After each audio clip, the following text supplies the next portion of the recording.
Dalam berbisnis, modal merupakan faktor yang sangat penting. Bagi UKM, modal adalah segalanya setelah market atau pasar. Sekali lagi saya ingatkan, modal adalah hal terpenting setelah pasar. Jangan terbalik. Kalau ada yang mengatakan kita perlu modal supaya dapat pasar, maka satu hal pesan saya, kalau ada yang mengatakan hal seperti itu, tinggalkan mereka. Karena mereka bukan pebisnis, mereka itu broker atau orang yang baru belajar bisnis. Pasar atau market adalah nomor satu. Begitu Anda kenal pasar Anda, tahu kebutuhan pasar, tahu mengisi kebutuhan pasar, tahu bagaimana menguasai pasar, maka modal atau dana adalah sebuah kepastian yang dibutuhkan namun mudah didapatkan. Bisa dibayangkan ada seorang kenalan Anda akan meminjamkan uang Anda untuk usahanya. Misalnya dia membuka warung atau warteg. Lalu ditanya oleh Anda, berapa kira-kira transaksi per hari nanti warteg yang Anda akan bangun? Lalu dijawab, oh belum tahu mas, kan belum punya warung. Nanti setelah warungnya ada kita kasih tahu Anda berapa transaksi per harinya. Pertanyaan sekarang, berani Anda meminjamkan uang itu ke dia? Kita tanya lagi, kamu pernah buka warung atau kerja di warung? Dia jawab, belum, tapi kayaknya di sekitar sini nggak ada warung,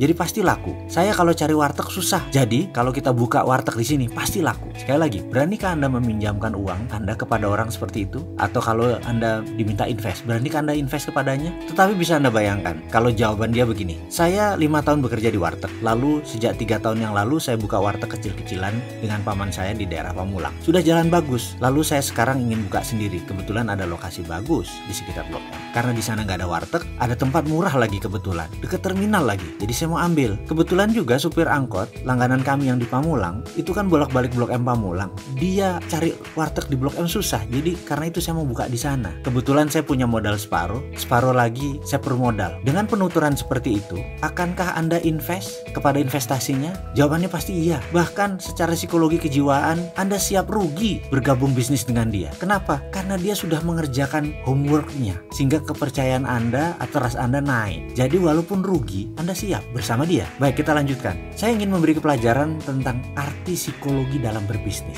dalam video kali ini. Dalam aplikasi psikologi yang diterapkan dalam bisnis, banyak faktor yang akan kita bahas. Ada perilaku pasar, ada sifat pembeli, ada perilaku individual dalam organisasi, ada budaya perusahaan, ada social value atau nilai sosial, dan banyak ragam lain. Kita beri ilustrasi sederhana. Kita bayangkan dalam benak kita sekarang, Anda berada di daerah Muslim. Sebuah toko bisa mengurangi unsur warna merah dalam outletnya diganti dengan dominan warna hijau atau ditambah nuansa hijau keputihan. Karena bagi kaum muslim, warna putih dan hijau adalah comforting color. Di komunitas pecinan, maka warna merah adalah warna hoki. Warna merah di komunitas Chinese adalah comforting color. Kembali ke komunitas muslim, warna merah yang dominan bisa menjadi threat atau uncomfort. Dan jangan coba melawan belief system seperti itu. Bisa nggak laku jualan Anda. Kita akan bahas tentang hal seperti ini nanti. Sekarang, secara keilmuan mudah-mudahan saya boleh berbagi saat ini. Sedikit banyak saya 6 tahun makan sekolahan untuk hal ini dalam behavioral business analysis secara panjang dan lengkap. Semua nanti akan kita urai. Kita ke generasi muda atau yang lagi tren disebutnya generasi zaman now. Generasi zaman now saat ini nggak mau bekerja 9 to 5 office hour karena secara nature bisnis mereka mulai suka yang semi informal, sehingga membuat mereka lebih suka berwirausaha, buka usaha, jauh dari dunia bekerja. Itu nggak salah. Namun kendala bagi generasi zaman now adalah mereka sulit mencari dana atau pemodal. Kenapa? Ini yang harus diingat. Kita harus ingatkan gambaran psikologis perilaku investor. Sekali lagi, ini saya mau mengingatkan perilaku investor karena kaum investor berbeda dengan kaum muda. Saat ini investor banyak yang sudah tua umurnya ketimbang yang kaum milenial yang baru mulai usaha. Perilaku investor, behaviornya berbeda jauh dengan anak sekarang atau anak zaman now. Harus paham, pemodal besar baik yang merupakan itu private equity fund, hedge fund, venture capital, dan banyak lagi portfolio keuangan, di mana portfolio keuangan adalah where's money makes money. Pengelolanya atau pemiliknya kebanyakan usianya di atas 50 tahunan. Bahkan kalau diambil rata-rata angkatan Bill Gates di atas 60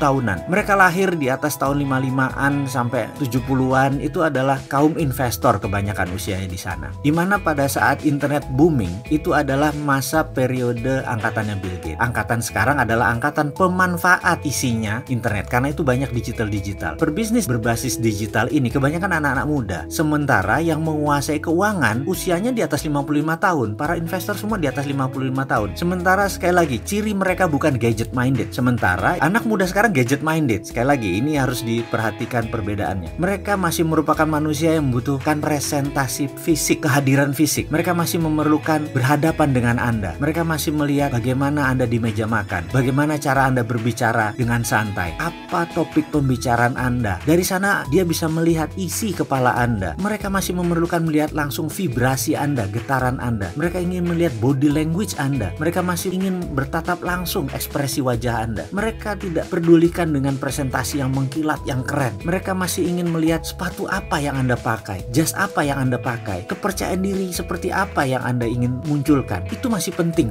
buat generasi baby boomer. Sekali lagi, angkatan mereka, investor senior tersebut masih membutuhkan direct contact dengan Anda. Psikologi kejiwaan Anda, kematangan emosi Anda, kedalaman filosofi Anda, tentunya fire api di dalam Anda itu penting. Mereka ingin merasakan langsung. Disinilah kegagalan terbesar para pebisnis startup dalam mencari dana investasi. Disinilah kegagalan terbesar kaum milenial di dalam mencari dana untuk investasi. Kegagalan Anda para startup anak muda dalam meyakinkan investor terutama gagal menunjukkan how bad you want to be sukses. Seberapa marah Anda, seberapa ingin Anda untuk sukses. Jadi sekali lagi, persiapkan diri Anda untuk terlihat sukses, terlihat lapar, dan stay humble di depan investor zaman old tadi. Ingat loh, mereka masih pegang uang yang terbanyak.